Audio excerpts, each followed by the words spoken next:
Itoophiyaan teessuma lafaatiin ulaa galaana diimaatti dhiyoo kan taatee fi biyya baay'ina uummata hedduu qabaattee ulaa galaanaa hin qabneedha. Wayita ammaa kana Itoophiyaan balbala galaanaa fottoquu Eertiraa booda shiraan dhabde karaa naga qabeessa ta'een deebistee argachuuf gaaffii eegaltee jirti. በህጋዊና ንግግር ሊፈታ ይችላል ነው። ሚሊዮን % እርግጠኛ ነኝ ኢትዮጵያ ተዘግታ አትኖርም። ማንንም ፈለገም አልፈለገም Raasiraa fi mariin ni furamaam. Garuu ammoo dhibbantaa guutuu kanan mirkaneessuu barbaadu yoo jiraate Itoophiyaan itti cufamee bara hin baatu. Waan waggaa 30 dhabne deeffachuu fi waggaa 30 hin eegnu.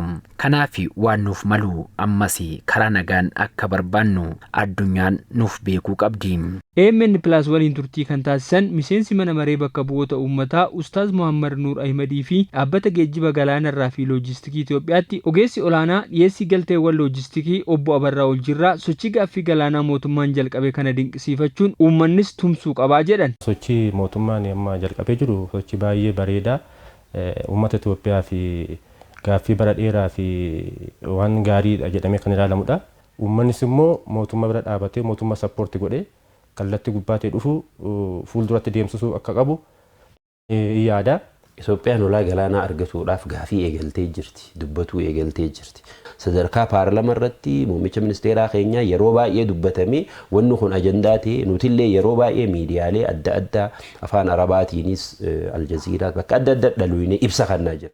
Uummanni Itoophiyaa guutuun edaan akkana ani hidhameetiin jira kan jedhu kun ajandaa ta'ee ka'uun isaa formaata irraa tokko jeetii yaada. Itoophiyaan ulaa galaanaa yoo argatte diinagdee ishee irratti jijjiiramni guddaan akka dhufu keessattuu abbootii qabeenyaa alaa hawwachuu fi carraa hojii uumuu akkasumas biyyoota biroo waliin dippiloomaasii cimaa ijaaruu keessatti qoonni inni qabu olaanaa akka ta'es keessummoonni AMN Plus waliin turtii taasisan kunneen himaniiru.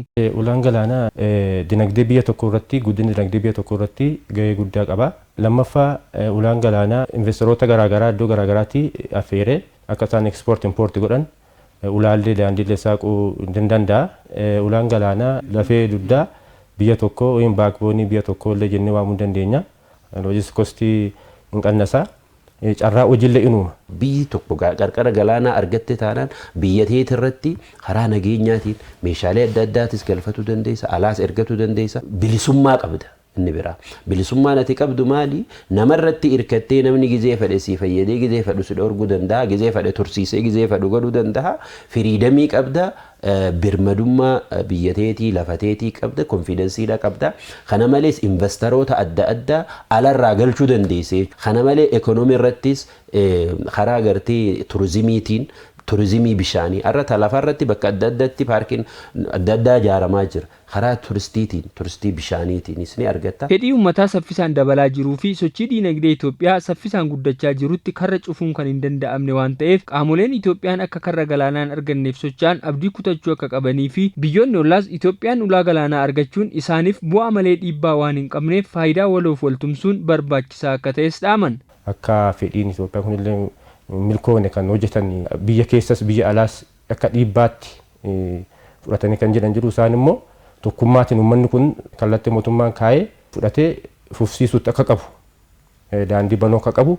Uummata danaa miliyoona 130 jiru kan boru miliyoona 200 taa'uuf ta'u kan miliyoona 300 deemu kana hidhanii teessisuun impossible hin mijaa'u. Kanaaf nutis karaa mariitiin karaa nagaatiin mootummaan keenyas qabateetti jira. Obboleeyyan keenya ollaa keenyaatiinis immoo dhiibbaa fi shakkii zabana koloniyaalizimii nu keessa uumamte keessa bahanii nutis immoo jarjara tokko malee obsaan kallattii mootummaan marii adda addaatiin deemaa jiruun eeggataa jira. Ni milkaas immoo abdii guutuu qabna jechuudha.